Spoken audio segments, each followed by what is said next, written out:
gens, aujourd'hui on se retrouve pour un tu putaclic spécial fête de Pâques. Et du coup on va parler des œufs de Pâques? Mais oui bien sûr mon enfant, on va parler des œufs de Pâques. Non, on s'en bat les couilles des œufs de Pâques. Les œufs de Pâques c'est pour les fillettes, on est des bonhommes, nous on va parler de gens qui se font clouer à une croix, wesh. Hey, pour que nous puissions pleinement apprécier cette série ensemble, voici quelques consignes. Mets ton cerveau sur off, retire-le et puis pose-le sur le meuble le plus proche. Une noix, j'ai de la chance.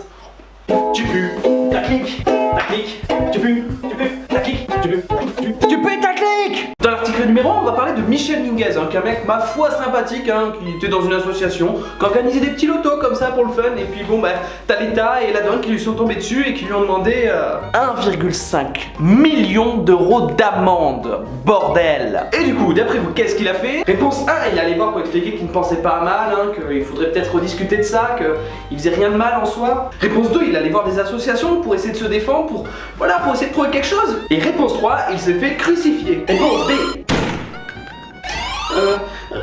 Réponse A. Non, je plaisante pas, on l'a retrouvé devant la salle du loto crucifié. Enfin, non, partiellement crucifié, parce qu'il avait la main droite crucifiée et l'autre partiellement crucifié. Donc théoriquement, oui je sais, on se serait passé de ces détails, mais bon, faut bien faire le clip quoi. On part maintenant dans la ville de Chongqing, en Amérique du Nord, au sud-ouest de la Chine, où un père a décidé de prendre des sanctions pour son fils qui voulait pas faire ses devoirs. Alors bon, il y avait plusieurs solutions, il pouvait essayer de faire ses devoirs avec lui pour voir ce qu'il comprenait pas, ou alors il pouvait, je sais pas moi, lui interdire de sortir et tout autre loisir tant qu'il avait pas fini ses devoirs. Ou alors il pouvait le crucifier dans la rue. Enfin le crucifier, non, l'attacher à une croix comme ça pendant des heures. Vous voyez, c'est ce genre de trucs qui font relativiser les gens sur leur enfance, sur tout ce qu'ils appellent les traumatismes. En Chine, c'est le quotidien. Mais en fait, cet article raconte n'importe quoi. Il déforme un acte magnifique de la part du père en le rendant diabolique. En réalité, cet enfant a toujours rêvé de devenir un homme-oiseau, comme il est écrit dans les contes chinois. Je sais pas s'il y a des contes chinois avec des hommes-oiseaux. Et son père, voyant l'importance de son rêve, a décidé de lui enseigner les techniques millénaires chinoises, en commençant par cet entraînement. Prendre la position de l'avion pendant des heures. On reste dans la même région, dans ces pays sympathiques de l'Asie, et on part aux Philippines. Et là, on y retrouve des extrémistes religieux. Allah Akbar. Non, pas cela. Je sais que maintenant, l'extrémisme religieux, c'est associé à l'islam, mais avant l'islam, il y avait les chrétiens. Et donc pour Pâques aux Philippines, on organise des trucs sympathiques, comme la récolte des œufs en chocolat, ou... Non, je déconne. En fait, on crucifie des gens, et il y en a d'autres qui se fouettent avec des trucs en métal pour se rappeler la souffrance du Christ. Je sais que je peux avoir l'air de dire des conneries comme ça, mais... non.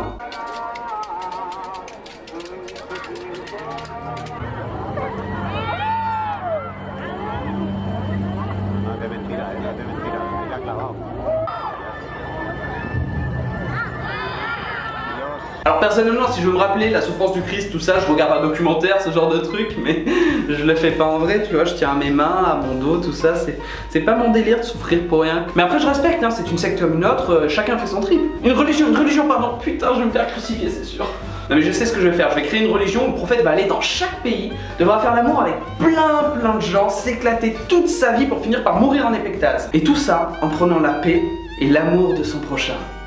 Ouais non, à tous les coups ça va déraper, ils vont aller buter des gens parce que je sais pas, ils sont puceaux ou trop casaniers, et ça va me retomber sur le coin de la gueule encore. Non, oubliez ce que j'ai dit. À la base, j'avais prévu de faire un troll tutoriel sur les 5 meilleures cachettes d'œufs en chocolat, et un de mes assistants se l'est foutu dans le cul, il est jamais ressorti, donc on a dit qu'on allait faire autre chose. Du coup, pour rester un petit peu dans le thème, on va pas faire un troll tutoriel sur comment se faire crucifier, on va faire un troll tutoriel sur comment ressusciter. L'idée c'est de vivre une expérience dite de mort imminente et donc d'arrêter son cœur. Là il y a plusieurs méthodes, je te laisse choisir, tu peux essayer de suffoquer, bon, fais pas des trucs trop définitifs, typiquement si tu plantes un truc dedans, on pourra pas le faire repartir. Donc essaie de rester sur des trucs basiques, type arrêt cardiaque, hypothermie, voilà ce genre de délire là.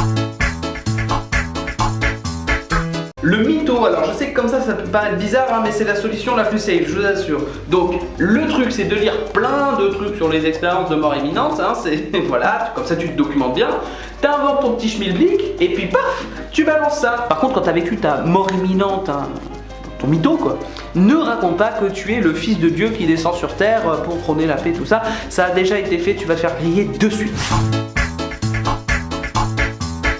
La cryogénisation, alors ça c'est vraiment génial, bon c'est pareil, il n'y a aucune garantie que ça marche un jour, mais bon on va se taire parce que je suis pas censé dire que c'est pas censé marcher. Ça c'est vraiment la technique de folie, vous arrivez dans le futur et tout, avec les voitures volantes, les vaisseaux spatiaux, mais enfin aussi et surtout parce que vous pouvez vous faire toutes les petites jeunettes que vous voulez sans avoir de problème. Quoi? Bah je tente, hein, ça peut peut-être marcher, qui sait. Bon après vous allez me demander lequel prier, lequel a le plus de chances de vous ressusciter. Ça dépend de vos croyances, et puis si vous en avez rien à foutre, moi je vous conseille la prêtresse du feu. Attends, mais c'est pas dans Game of Thrones ça? Ce que je peux te proposer c'est de fermer ta grande gueule. Et enfin, dernière astuce, je peux vous proposer d'aller traîner dans des cimetières la nuit, en quête de vampires. Psst, petit tip, si vous êtes une femme, attendez d'avoir vos règles. Et on termine par une petite blague de merde avant de se laisser. Pourquoi pas mal de prêtres sont-ils sourds? Parce que Jésus-Christ. J'espère que vous avez apprécié cette vidéo. Si c'est le cas, n'hésitez pas à laisser votre avis dans le commentaire. Et puis on se retrouve la semaine prochaine pour un nouveau Tu putaclic.